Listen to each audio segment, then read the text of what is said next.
Good morning, ladies and gentlemen. I hope all of you are doing well, especially during these difficult times posed by COVID-19. My name is Ray, and I'm having the honors to serve you as the moderator for today's event. Ladies and gentlemen, I am pleased to welcome you to Ask Ambassador Anything with His Excellency Benedetto Latteri, Ambassador of Italy to Indonesia. This event is a part of Europe Virtual Talks, Road to Europe Day 2021. Ladies and gentlemen, Europe Day is a celebration of peace and unity in Europe that is being celebrated on the 9th of May. Every year, the European Union institutions in Europe and its offices all over the world organize a number of activities for people of all ages to mark the day and raise awareness about the EU. Although we are refrained from celebrating the Europe Day in a traditional physical manner, FPCI is delighted to work together with the delegations of the European Union in Jakarta in convening the Europe Virtual Talks Road to Europe Day 2021, starting from the 1st of May until the 8th of May. This series will act as a platform for the Indonesian public to directly interact and converse with ambassadors or representatives of 10 European countries to gain further knowledge and insights about Europe, the EU, and its member states. Today, we are joined by His Excellency Benedetto Latteri, Ambassador of Italy to Indonesia. Benvenuto, Ambassador. I hope you are doing well. I'm well, thank you very much, and good morning to all the listeners. Yes, thank you, Ambassador. So, Ambassador has prepared a very special brief presentation for us and is ready to answer as many questions from the YouTube chat box. Ladies and gentlemen, today we are also joined by students from FPCI chapters across Indonesia and the general public who are tuning in live on FPCI's YouTube channel. Thank you for participating and welcome, everybody. Before we move further, we would like to encourage all audience to stay until the very end of this virtual talks because we are going to have a quiz where you can win interesting prizes from the European Union. The quiz will be held through the Kahoot game platform, so please allow me to guide you on some important instructions so that you can prepare to join the quiz. First, please prepare a second screen or maybe a second device to join the game. You may use your laptop or your phone browser. And to play, please visit kahoot.it. Once again, please visit kahoot.it via your browser. And then afterwards, enter the game pin that will be announced later on by the committee. Again, the game pin will be announced later by the committee. Please put your order confirmation number as your nickname. So instead of putting your real name in the Kahoot platform, use your order confirmation number. The order confirmation number can be found in your ticket and should look like this. And the order confirmation number can also be found in a confirmation email sent to you upon registering to our event and should look like this. There's the order number that you can see. Once again, please find your order confirmation number on your ticket so that you may join the game later on. Furthermore, we also encourage you to share your moments with us from these virtual talks by tagging at FPC Indo and also at uni_Europa with the hashtag EU4EU and hashtag Europe Day 2021 on your social media posts. We also encourage you to ask anything regarding Italy, obviously, including the diplomatic relations, cuisines, travel, and many more via our YouTube chat box. Our committee will pick out the best questions and I will be reading them out later on. Please remember to keep your questions positive, constructive, and concise. All right, let us begin our great discussions today by watching a video from the Embassy of Italy in Jakarta.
Oh, that was a very interesting video.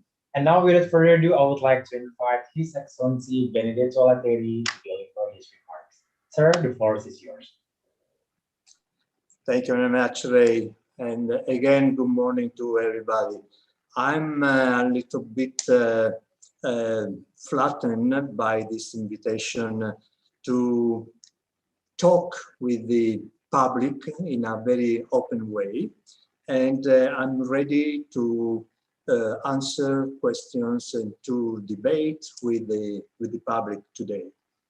And thanks to the FPCI and of course the other colleagues of mine of the European Union in Jakarta, we have been glad and in a way also enthusiastic to contribute in this celebration.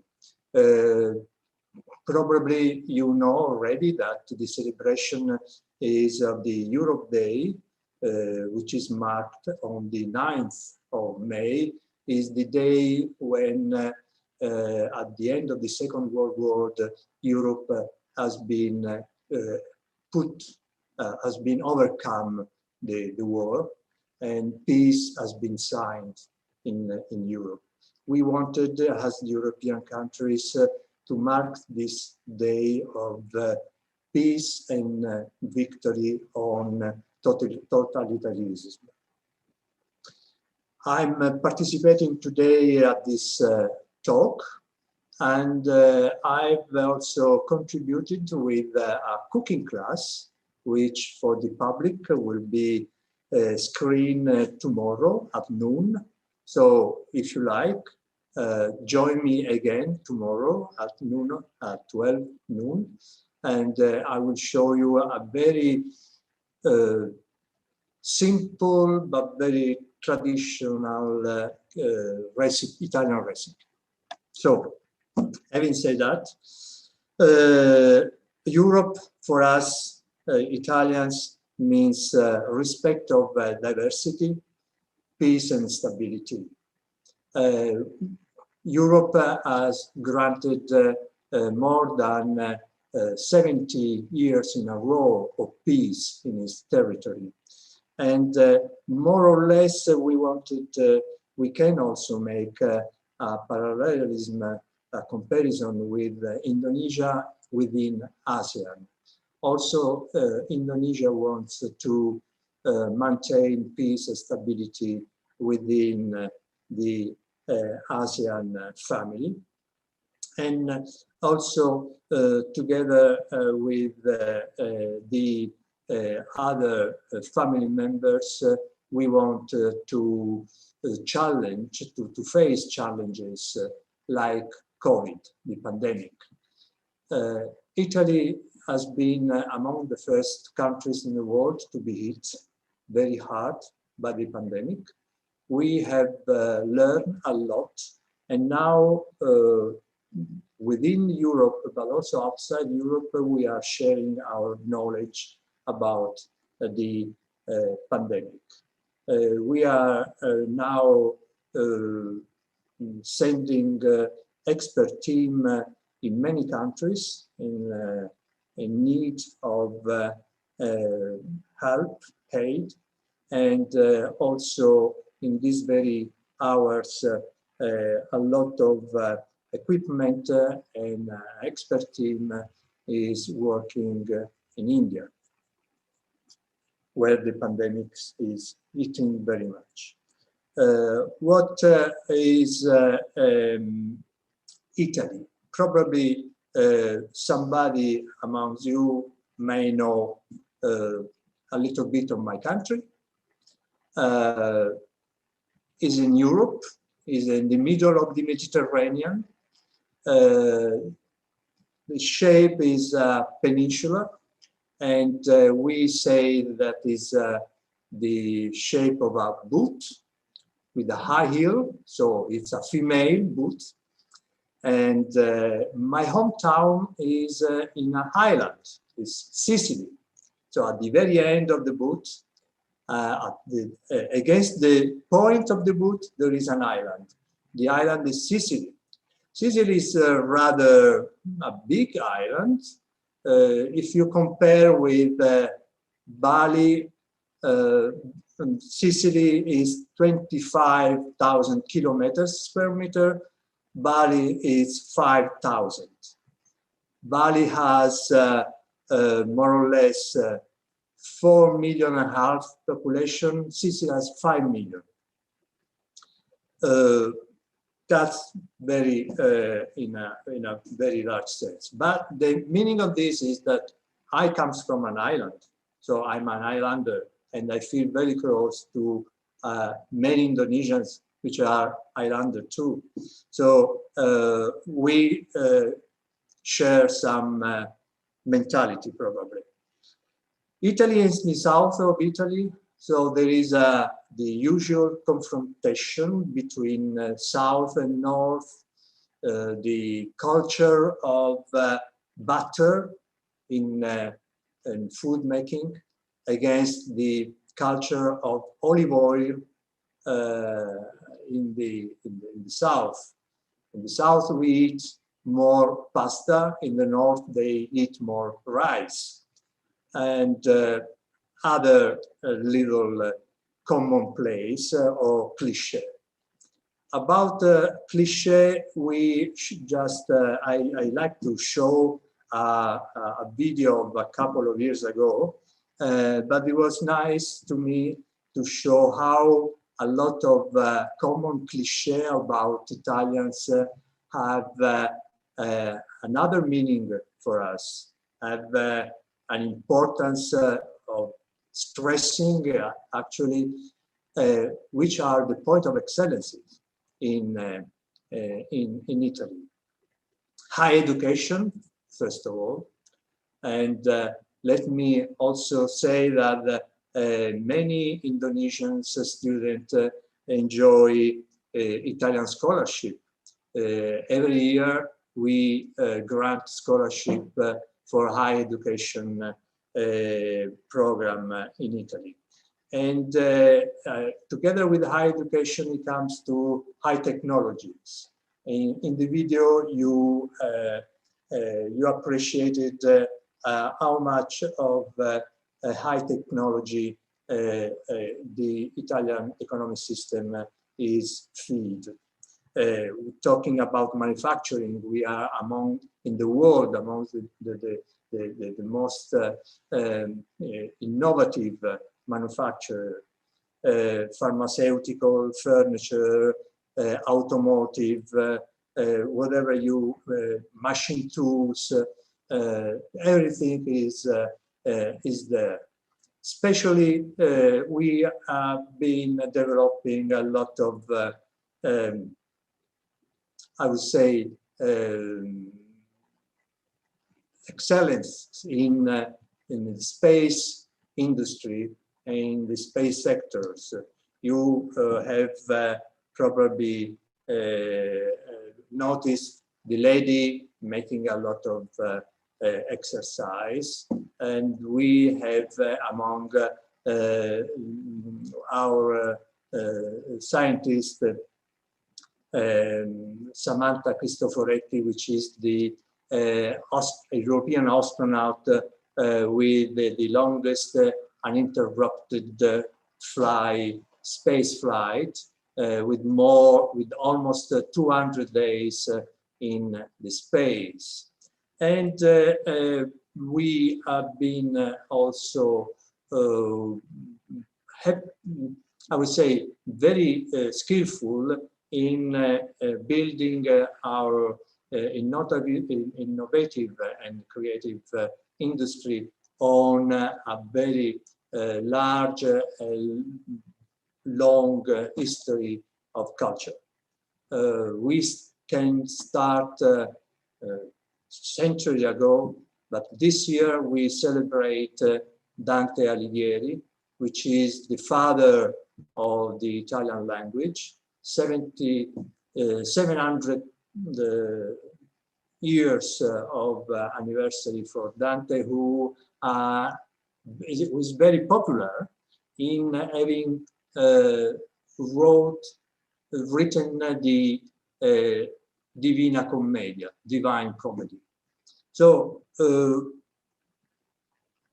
at the end of this cultural journey, as the video says, Italy is home of the larger number of UNESCO heritage sites.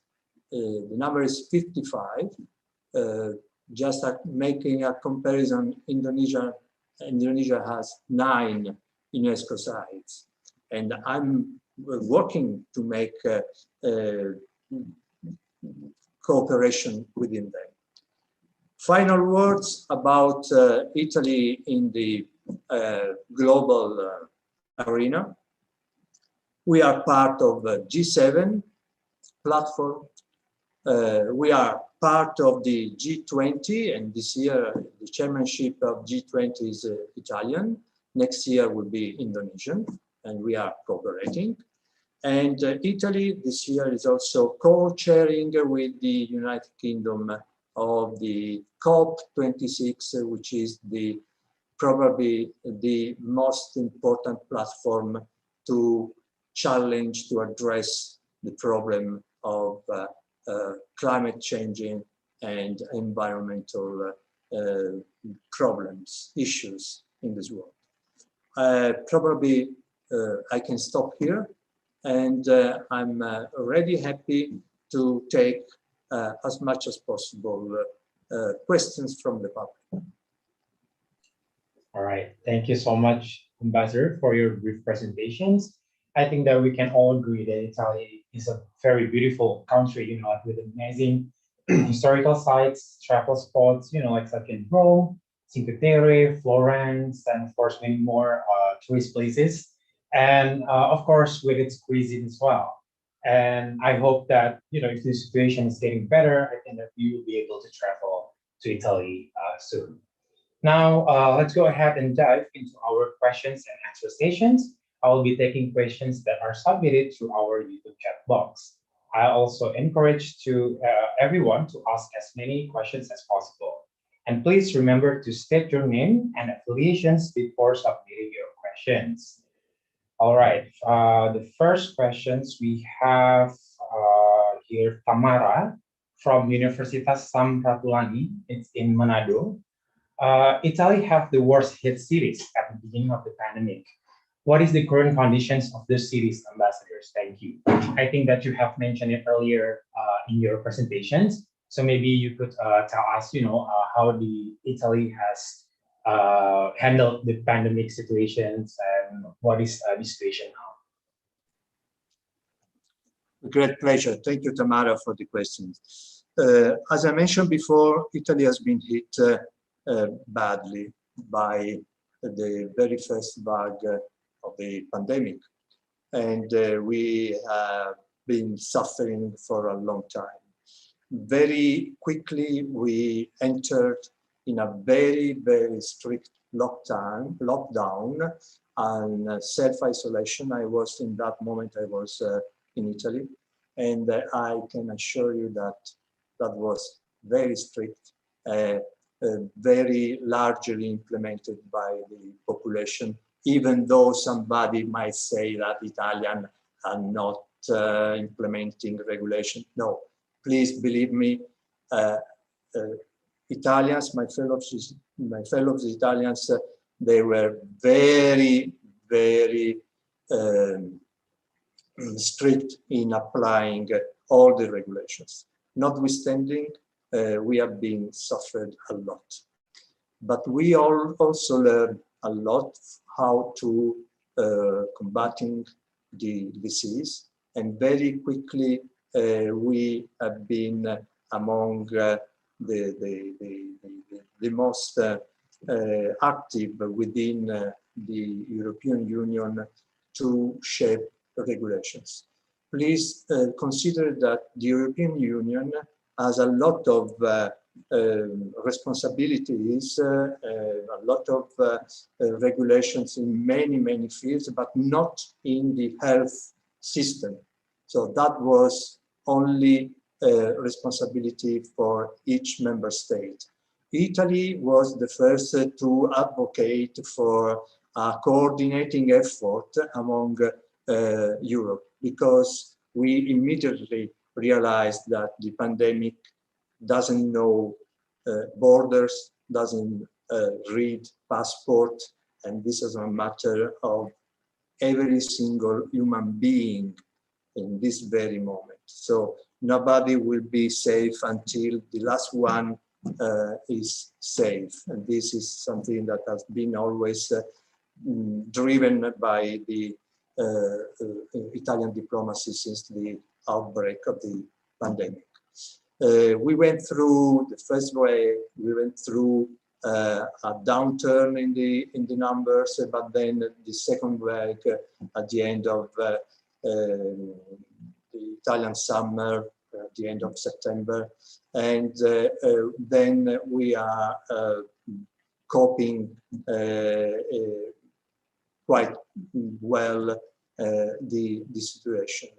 Now there are the vaccination program. Vaccination program is doing is implementing, I would say, rapidly. It's already the 25% of the population, of the entire population, which has been vaccinated at this moment, and this is a good, very good numbers.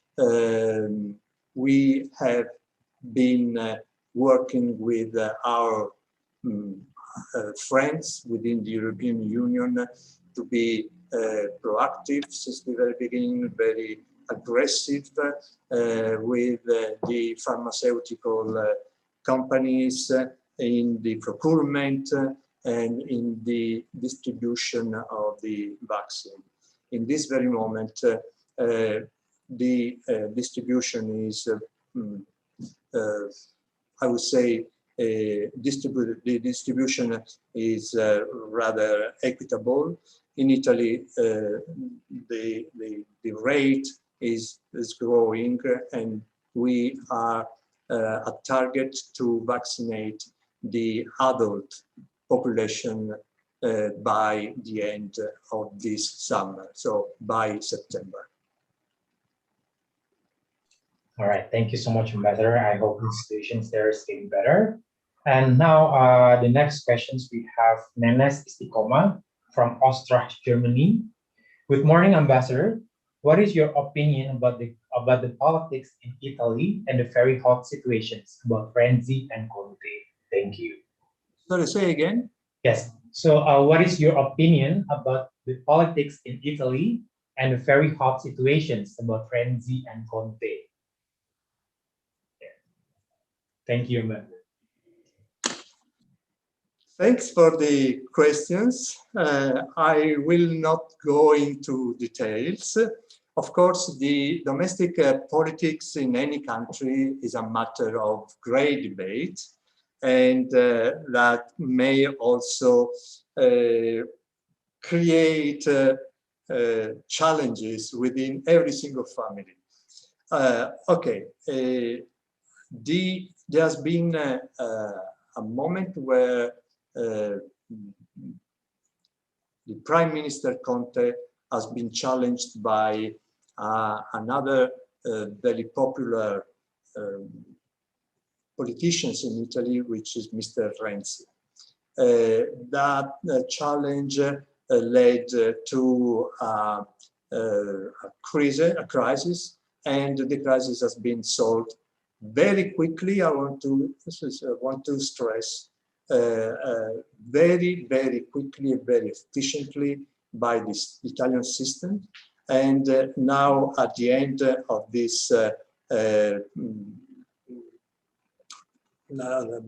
this stage, now there is a new government in Italy led by Mario Draghi. Somebody, especially in Europe, may remember Mario Draghi as the director of the central bank, European Central Bank, and how the saver, the person who has been very strongly steering and driving Europe out of the economic crisis in the aftermath of the American financial crisis in 2008. He was the guy, and now he's the head of the Italian government. Okay, thank you, Ambassador. And the next questions we have Maharani Nurul from Cilacap. Good morning, Ambassador. I hope you are doing well. I would like to ask you, how does Italy deal with the refugees? Could you tell us a bit more about the refugee situations in Italy? Thank you. Thank you for the questions, and I understand that these questions comes from Sumatra, where there are some influx of refugees, especially from Myanmar. And I want to recall that European Union is supporting Indonesia effort in accommodating Rohingya refugees from Myanmar. Italy has been for decades in the front line of the refugee influx, especially from Africa and in the Middle East. For years, Italy has been facing alone this issue, and has alone where Spain, Greece, in year more recently, in facing other route of refugee. Unfortunately, this is a phenomenon which has been exploited by criminals, and this is one aspect, and we have been always been facing these criminal organizations, human smugglers, very low level, probably the least of the criminality. Another aspect was the common position and the common stance of Europe face to face this problem. For many years, Italy has been trying to organize, to rule and to face, to challenge this issue with the help of the other, with the solidarity of the other member state, meaning that once the refugees come to Italy, they cannot stay in Italy. They won't, in any case, be replaced in other countries because other reasons, family connections, or other reasons. And in any case, this is not a problem. That was not a problem of the single member state receiving refugees. Now that the itinerary for refugees has been multiplied from Spain, as I mentioned, from Greece, also through the Balkans. Now also the other countries, they can understand the problem. Thank you so much, Ambassador. Next, we have Mila from the President University. Firstly, I would like to say that I love Italy. Is it easy to apply for a visa to Italy? And what are the places that you can recommend for us to visit? Is there any special favorite places for you, sir, maybe? Mira, this is the very most difficult question you can submit. These are, at the moment, are restricted to businessmen and officials. But we are and the students. We are now starting to opening up again, little by little. There will be, as Indonesia, also Italy rely very much on tourism, and a very large sector of the Italian economy is made by tourism expenditure. So we want to reopen our borders in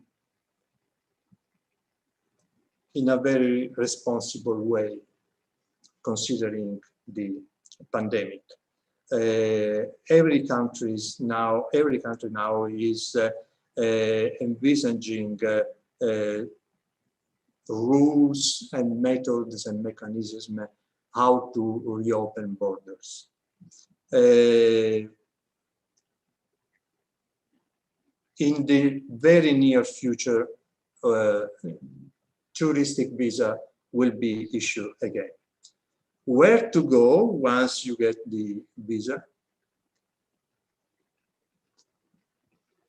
Of course, there are plenty of major destinations, very popular, starting from the capital, Rome, but not because of the capital, but because of the ancient history and the atmosphere you can smell in Rome. Of course, Florence, of course, Venice, of course, Milano for shopping, other things. But I have dozens of other destinations, very beautiful, very, very beautiful. I want to mention Apulia with the Alberobello Trulli. Trullo is a very typical house, let's call house. Please Google Trullo, Trullo.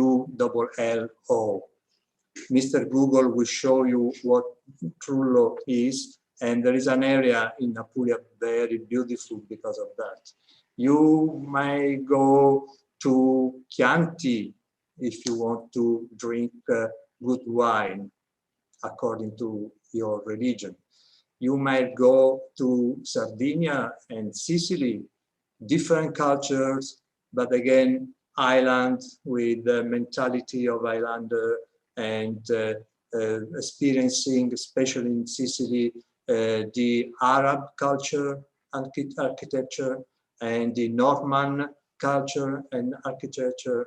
And this is amazingly interesting, together with the ancient Greek civilizations, which has transmitted to generations 1,000 years after beautiful architectural site, the temples or the amphitheater. You can go skiing in the mountains. You can go in old Roman town preserved by the volcanoes. It's called Pompeii. You go to Pompeii, you have the visual of what an ancient town was, how was an ancient town shaped. We are talking about smart cities nowadays. So go there to Pompeii and try to imagine how smart they were in urbanization. So plenty other places, small villages, small vineyards, small cheese producers, marmalades, sparkling wines close to Venice. I will not stop listing all these destinations. Yes, because there are so many places to visit, and I would like to mention maybe Lake Como near Milan. I think it was also one of the most interesting places to visit as well. I think it was very pretty. Very well. Yeah. Very well, thank you. Yes. And yes, next questions we have Buongiorno, Ambassador. I'm Finn, a fan of the Italian music. I find it difficult to access Italian music merchandise here. Could you tell us more about the progress of promotions of Italian music in Indonesia? Thank you for the questions. This is probably new. I guess that our friend is talking about the contemporary music, meaning musica leggera, Italian musica leggera, and with this temple of the Italian musica, which is Sanremo Festival, which is annually in February, held in the lovely town of Sanremo.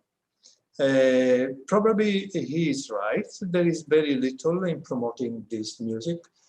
Probably because nowadays embassies and cultural centers rely more and more on social videos, social medias, videos in social media, sorry. And we take for granted that everything is there, and so the general public can reach that, can get from that. We are more promoting il bel canto, means opera. Also in the video, you saw the Verona Arena, which is one of the temples of the opera outdoor in Verona, but there are many others. And the opera or melodrama is one of the specific features of the Italian culture, because it put together music, it put together poetry, and it put together also acting. So it's very a very specialized level of culture. So yes, you are right. There is very little, and we can do better for the contemporary music. We are doing a lot for opera, musical opera. Okay, thank you, Ambassador. Next questions we have from Anissa Nadifa from FPCI chapter Erlangga. It's in Surabaya, sir. How is the progress of interculture and interfaith dialogue between Indonesia and Italy? Thank you, Anifa. We are improving. We are recognizing that there are a lot of potential, and together with the Indonesian authorities, but also the Italian supply side, we are trying to encouraging more interchanges. First of all, we want to foster the exchanges at the university level, higher education. Higher education is something in which we rely very much. And this is why scholarships, Italian scholarship to Indonesians are more and more granted. Thanks to this scholarship, students from Indonesia can go study to Italy and acquire a high degree education. And we hope they come back and to spread around their knowledge and also the possibility to interchange with, communicate with the Italians center of academy centers, intellectual, but also industries, factories. This is the first. The second is a common project between universities. So we are trying to foster cooperation between higher education institutions in order to find a common interest, a common project, and to develop on that interest. That means a lot of transfer of know-how, transfer of technology come along. And one sector where I want to mention now is the agricultural sector. We are, in these very days, we are trying to cooperate with the Indonesian authorities in two specific sectors that they mentioned to us, where they want to build up project and a stricter, a closer cooperation, which is in the buffalo breeding and in the rice cultivation. All right, but there are many others. There are many others. I like mechanics. I like every kind of sectors where exchanges can be established and developed. All right, well noted, sir. Thank you so much. Next, we have Patricia from LKP Economias Semarang. It's in Central Java. Italians youth are very active. How does the Italy engage the youth involvement in so many sectors like fashion, culinary, etc., to enhance the economic growth within the country? If I am correct to understand, within the country, within Italy. Within the country, Italy. Italy, yeah. Thank you, Patricia. This is very nice questions, which lead me to talk about the very quick responses that the government, especially the Ministry of Foreign Affairs, developed, built against the downturn of COVID. You mentioned fashion, culinary. I can add machinery. I can add manufacturing in general, and because a lot of industries have suffered very much. We were talking a few moments ago about tourism. We can talk of the same negative effect for all the industries. So in order to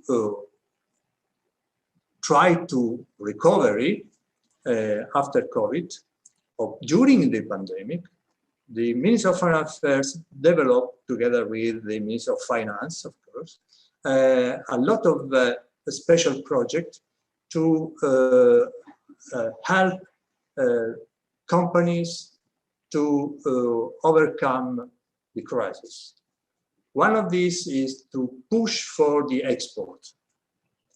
Another one is to try to help the companies to face the financial loss. So the companies has been forced to keep the labor, to keep the workers, not to send them away, not to lower salaries or whatever. So every worker has been guaranteed during pandemic and still is. For this, companies can get subsidies from the government. first. Secondly, all the financial losses of the company has been in a way subsidized again by the government. Now, the government wanted the company to be ready for producing and selling products and services. So it's another avenue for support. As far the export market is concerned, we also supported a lot of the medium, small and medium-sized companies in Italy to be able to distribute, to approach, to land in new markets with a set of regulations. I will stress something that is very, I would say, familiar in Indonesia and in Southeast Asia, which is e-commerce. We spend a lot in order to help small and medium-sized companies to be able to sell online through some platforms already established or newly established platform for e-commerce. Okay, thank you, Ambassador. And next we have Ella from the University of Jambi. Good morning, Ambassador. What does the Europe Day mean to the Italians? And what's so special about the day for you personally?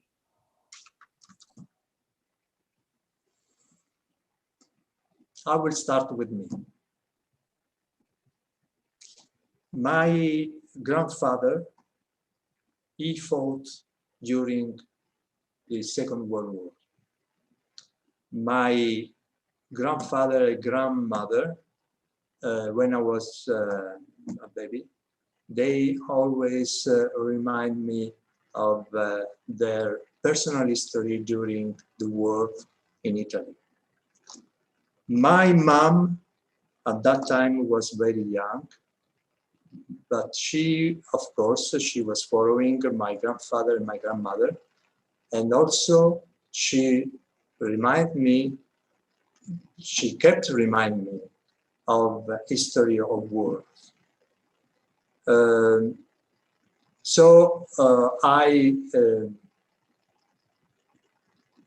have a personal,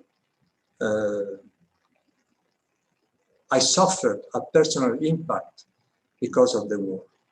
Europe Day, as I mentioned at the very beginning, is the day which marks the victory of Europe against totalitarianism.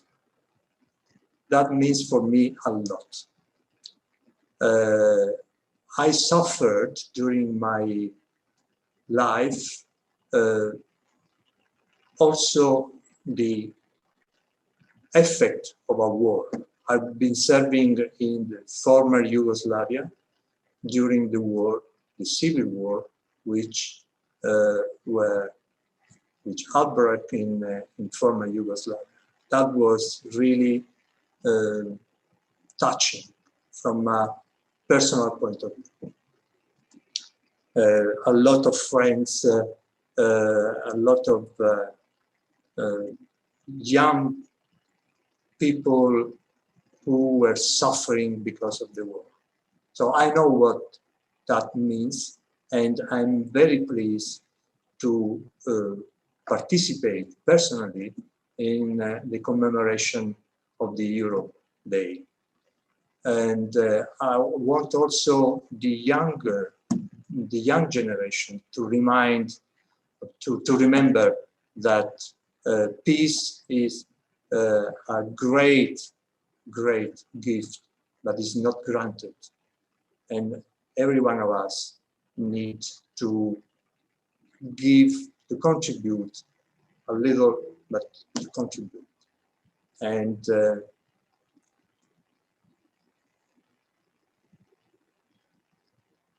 we are thinking every day about Myanmar. About the other people in Europe and in Italy especially, they are celebrating many of them together sharing my sentiment, and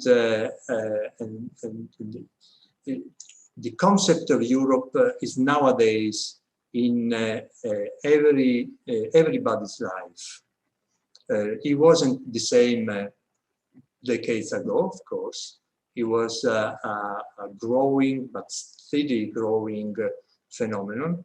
Nowadays, everybody in Italy knows about Europe, knows about the meaning of sharing together something and put together solidarity, put together effort to be stronger and more resilient. So this means the 9th of May for everybody in Italy, even for the critics of Europe, of course. You may not share everything. You also be critical against something, but the meaning of Europe is something which is very, very spread and familiar and popular in Italy. Thank you, Ella. Yes, thank you, Ambassador. Well, we still have a lot of questions actually lining up, and I think people are very interested to hear more about Italy, of course, from your personal point of view as well.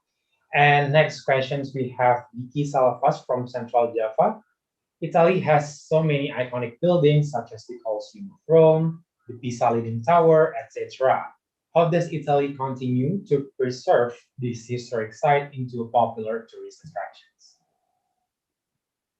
It costs a lot, but we feel also responsible for that heritage. We consider that heritage to belong to the humankind. And this is why we have established, we have promoted many of these sites at the level of UNESCO heritage site. Italy has 55 of those heritage sites enlisted in that registry, which I'm not wrong saying that is the number is the higher number in the world. And we want to share the managerial, the management skill with others. Of course, everybody, we can do better. We have also the Ministry of Culture have opened up their possibility occasions for others, foreigners, to come to Italy and to manage this historical site or monuments or museums. Coming to one of the questions, quiz, Uffizi Gallery, La Galleria degli Uffizi, which is in Florence, is one of the most popular museums in the world. And this is managed by a German professor who has been very, very skilled, very, very effective in managing the site from a technical point of view, but also from a managerial, economic point of view. So this is sustainability of the monument or the museums is something very important. And we have been learning a lot, and now we are also ready to share with others.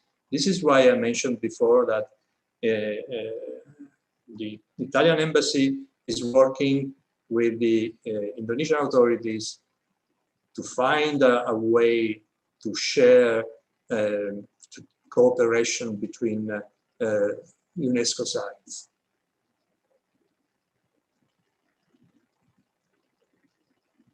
Yes, thank you, Ambassador.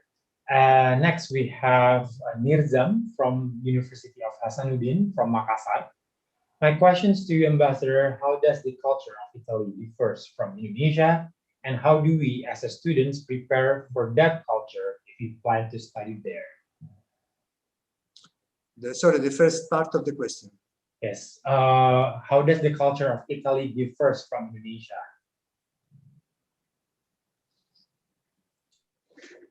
Culture is the product of history and traditions.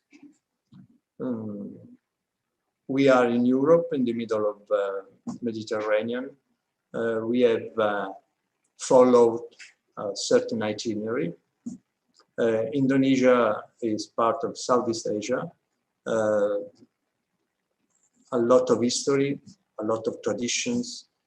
For a foreigners like me, very interesting, very attractive, and a completely different history.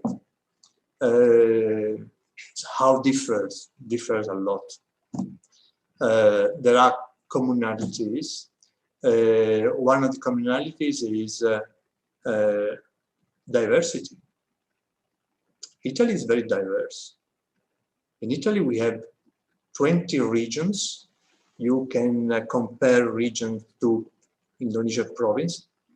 Every region is different from the other, from the point of view of geography, from the point of view of population, language, sometimes also traditions and culinary history. Also management, administration, there might be differences. You have special arrangement in Aceh or in Papua. We have special arrangement, administrative arrangement in 5 regions. So we can compare these differences. In traditions, culinary traditions, social traditions, completely different. And the same goes with Indonesia. Food, a lot of differences in Italy, a lot of differences. Very spicy, strong flavor in the south, mild flavors in the north. I already mentioned butter culture in the north, olive oil culture in the south, and so on and so forth. And so forth. So you can find the same differences in Indonesia. Tomorrow, in my cooking class, we were talking about the same recipe, how many versions you can have of the same recipe. You can make nasi goreng. How many versions of nasi goreng you have in Indonesia? Tell me. There are 100. And the same kind of pasta somewhere, and somehow you can have different versions. I mean, I come from Sicily. Sicily is one region. You have the same recipe, which difference just in the space of 130 kilometers. In 100 kilometers, we have one version and a second version, but it's the same recipe, or the same plate, or the same.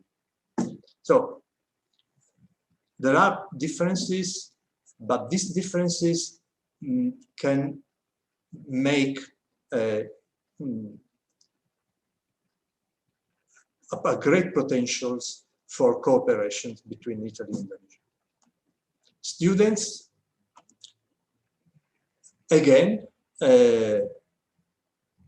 students need to, first of all, learn English, of course. A lot of university courses in Italy are in English, but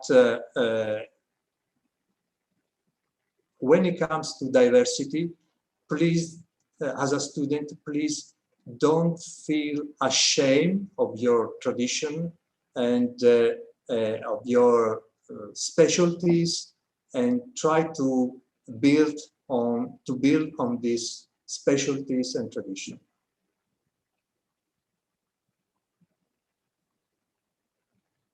Yes, thank you, Ambassador. We have an interesting questions here corresponding to the cooking class that you did, I think yesterday, if I'm not mistaken.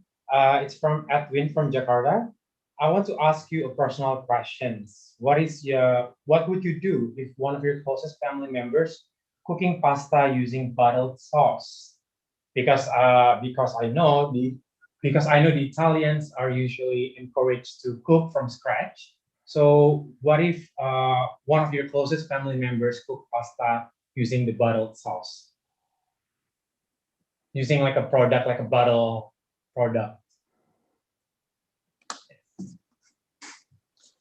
You are right.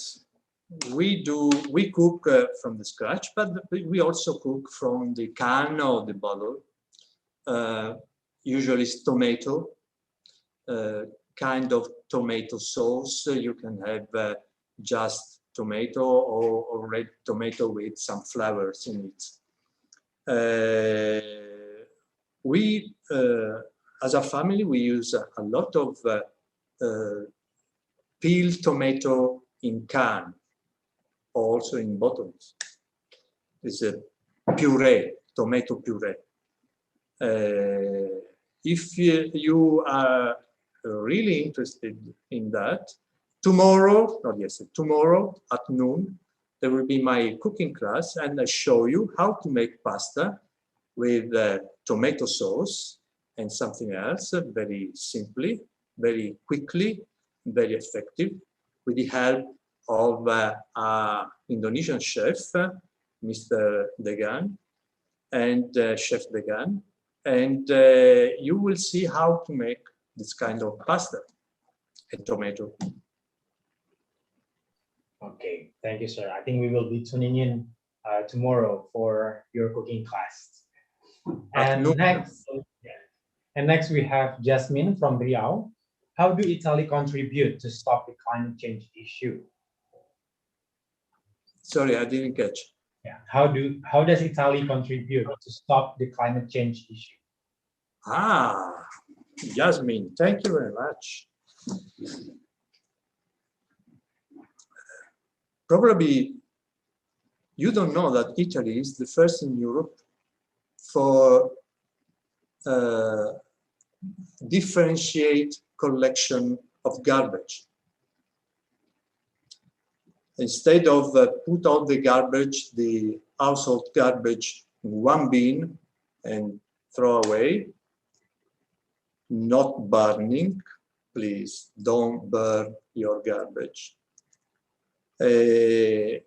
We have started years ago, and now we have the highest rate of differentiated collection of garbage, meaning you put organic in one bin, you put paper in another bin, you put plastic in another bin, you put metal in another bin, and you have every month a special collection of special garbage. So that helped a lot.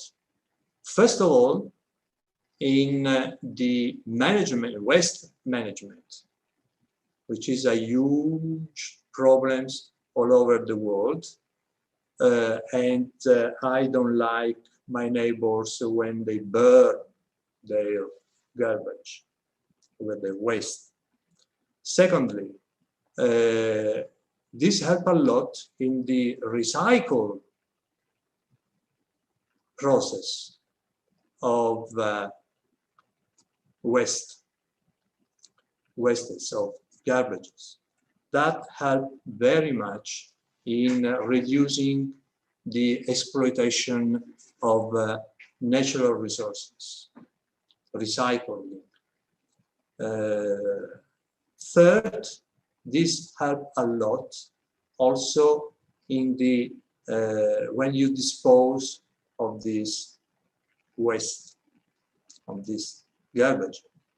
That means that the best way to do that is to put there through incinerators, which do not emit, do not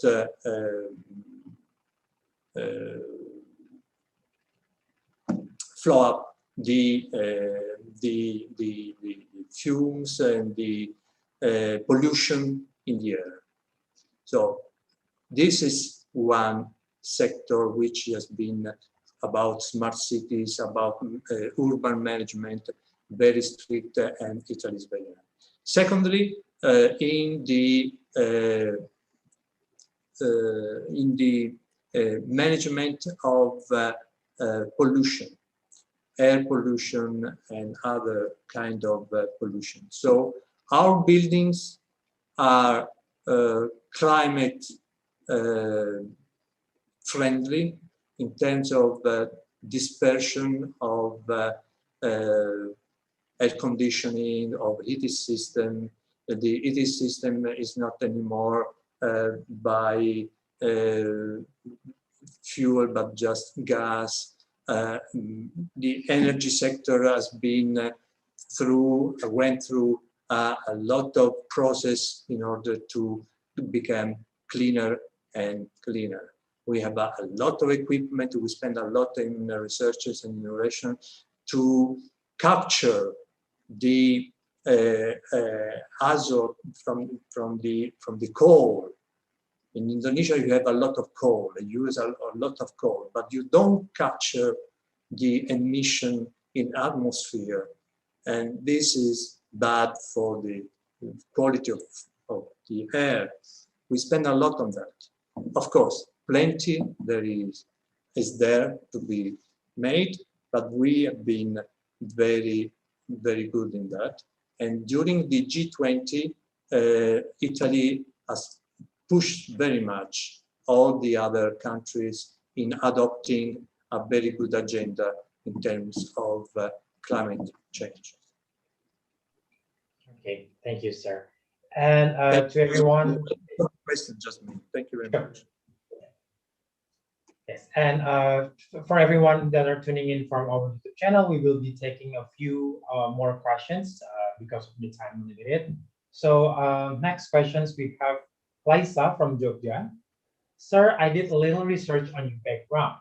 How does the fact that you came from the Messina city shape your diplomatic career?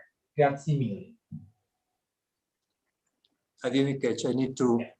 How does the fact that you came from Messina city shape your diplomatic career? Yes. You are right. I'm an outsider in the service. I come from Messina. You are right. But fact is that my grandfather was an officer, military officer, and he has guided a kind of couple of delegations abroad. And that was the first. He was telling me about these delegations, what does it mean, delegations, negotiation, and whatever. Secondly, my mom was very fond in traveling, and I shared together with my mom the pleasure of meeting other people's cultures, traditions, languages. So little by little, I developed this idea to work abroad. And then the diplomatic service came very quickly to be the right solution for me. Okay, that's very interesting. Thank you, Ambassador. And I think I will be taking the last questions from Chini Juanda from Jakarta. Good morning, Ambassador. As a country that has won the World Cup several times, could you tell us on how big the football industry in Italy, and if you have any favorite football club? Grazie.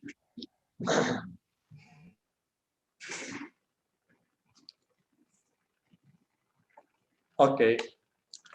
When I was young, my favorite football team was Inter, and Mr. Tohir can rejoin. But nowadays, I have little interest in the clubs. I'm more interested in European Championship or the World Championship, of course. I'm a personal friend of Marcello Lippi, who was the trainer of the Italian team who won the last World Cup. I like football, but at that level, very little now at the club level. I'm not part of the quarreling between Inter and Juventus, or Naples, or Lazio, Roma, Milan. It's enough for me that this year the championship came again to Inter, and this is the 19th time for Inter to be the champion of Italy. So, having said that, the industry itself, to me, seems a little bit inflated. Too much. Should be entertainment. It's good that entertainment is part of our life. Sport is important, very important, but entertainment, the industry entertainment sometimes tends to be inflated in terms of money involved. So yes, I'm interested in sport, I'm interested in football, calcio, but not that part of the side of the industry. Okay, thank you so much. Forza Inter, Forza Inter. Yes. Yes. We have Ambassador Dino here. I just want to say hi. There you go. Yes, good morning to you. Just want to say hi, Benedetto. Continue, okay? Bye. Bye, everybody. Thank you very much. Thank you to your people, to your team. My pleasure. Yes. Thank you, Ambassador, for your answer. And well, with that, I'm sure everyone still have so many questions, and I saw many interesting questions actually that were asked by the audience. But unfortunately, due to the time constraints, we cannot take them all. And then once again, I would like to thank His Excellency Benedetto Latteri, and thank you all to the participants for your questions. That was a very insightful discussions, and I believe that all of us here have learned a lot, especially about Italian culture. So before we start the quiz sessions, I would like to give the floor back to the ambassador for a brief closing statement. So Ambassador, floor. Oh, no statement at all. Just thank to the foreign policy community of Indonesia to organize very effectively this occasion. Thanks especially to the people who submitted so many and so interesting questions to me. Thanks for the opportunity to share with them my also personal opinions and thoughts, and hope that there will be a lot of them who will be successful in answering my quiz in the next session. Thank you very much and goodbye. Arrivederci. Arrivederci. Thank you so much, Ambassador. It was very nice meeting you virtually as well. So thank you. And before we close, the EU delegation has actually prepared a fun quiz for us. If you answer the questions correctly, you will be receiving a goodie bag with cool gifts and prizes from the European Union. So we will be using the platform Kahoot for the quiz. It's very easy, so let me read out the instructions before we start. Please use a second screen or second device to join the game. You can simply go to www.kahoot.it and enter the game pin which is displayed on our screen. The game pin for today's game is 4118088. Once again, the game pin is 8088. You can see that on the screen. I encourage all participants to use their order confirmation number as their nickname, and the order confirmation number can be found on your ticket in the email sent to you by Eventbrite. Again, we suggest you to use the order confirmations number as your nickname, and the order confirmation number can be found in your ticket, and it should look like this. We highly suggest focusing on your phone during the quiz because there might be a slight delay on the video streamed to our YouTube channel. And at the end of the Kahoot, there will be 3 winners that will win very cool prizes from the European Union. Shall you be the winner, please take a screenshot as a proof of winning. And lastly, after you won, please contact our staff immediately after the quiz to claim your prizes by sending us a direct message to @FPCIndo, once again to our Instagram @FPCIndo, providing your personal details such as full name, address, and also phone number, and the screenshot of your Kahoot. All right, so we'll give more time to wait for more players. I see that there are still some people that are using the nickname. Please use your order confirmation numbers to join the game. Currently, we have more than 30 people to join. We will wait for a few more.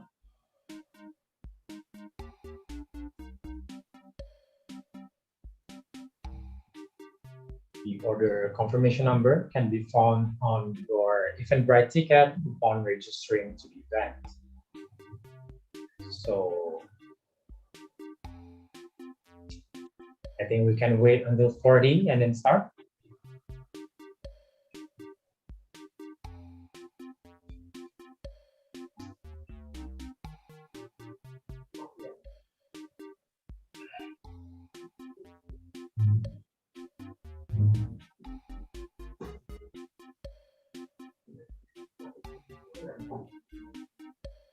Again, the game pin for Kahoot today is 4118088. Okay, I think we can start. All right, the first question.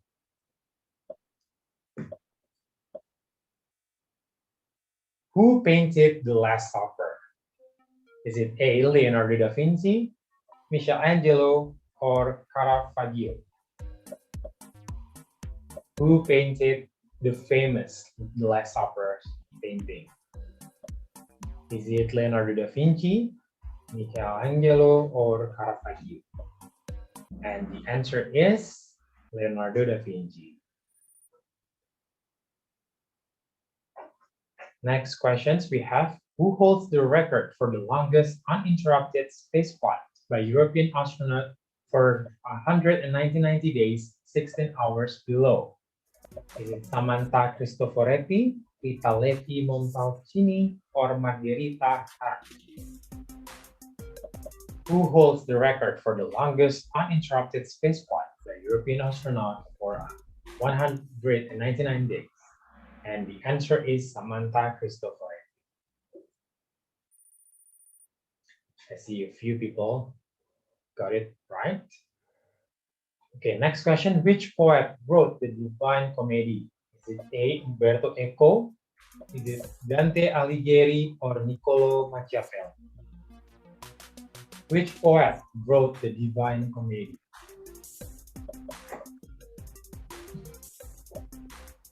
And the answer is, it's Dante Alighieri. Wow, I see so many people got that right, actually. Next questions. In which city can you find the Uffizi Gallery? Is it Rome, Milan, or Florence? In which city can you find the Uffizi Gallery? Rome, Milan, or Florence?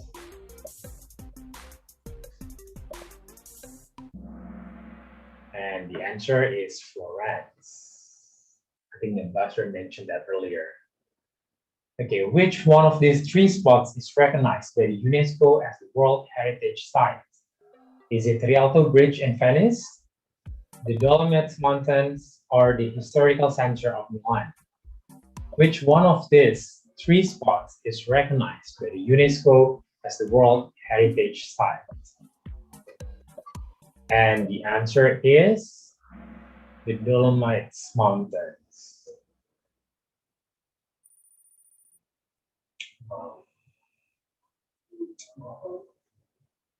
Next question. Two countries are enclaves in Italy. Which are they? Is it Vatican and Liechtenstein? Is it San Marino and Vatican, or is it Gibraltar and San Marino? I see that many people have answered this already. And the answer is San Marino and Vatican. And next, the last two questions. What is Italy's shape similar to? Is it sneaker, stiletto, or boot? The ambassador has mentioned that earlier in this presentation. What is Italy's shape similar to? Sneaker, stiletto, or boot? And the answer is it's a boot.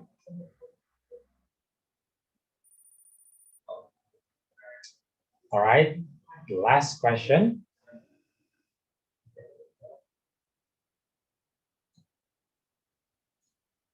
In which Italian city is Romeo and Juliet from the Shakespeare set? Is it Venice, Florence, or Verona?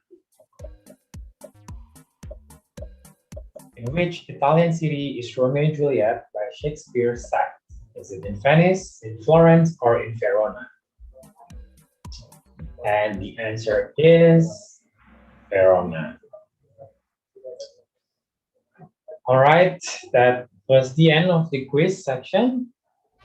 And with that, we've come to the end of the quiz. Congratulations to all the winners. Again, for a reminder, please contact us via Instagram direct message immediately after the quiz to claim your prize. Kindly provide us with your name, address, and phone number, as well as the screenshot of your Kahoot for verification process. Well, we finally have come to the end of our sessions today. Once again, I would like to extend our gratitude to His Excellency Benedetto Latteri for your valuable and insightful discussion.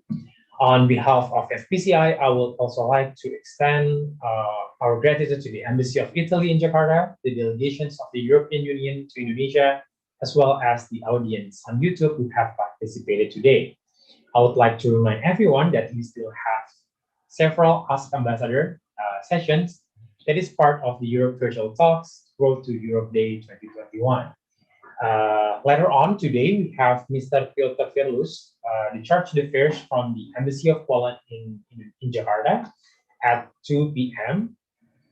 And tomorrow, we still also have Ask Ambassador Anything with Ambassador of Finland at 10 a.m. with His Excellency Jari Sinkari. And in the afternoon, we have His Excellency Jaroslav Vilacek, the Ambassador of Czech Republic to Indonesia. For more information and to register, please visit bit.ly/Europe Virtual Talks. Once again, to register, please visit bit.ly Europe Virtual Talks. Thank you, and we hope to see you at our future events, and we wish you a very good day. Thank you. Thank you, Ambassador. Ciao. Ciao. Ciao.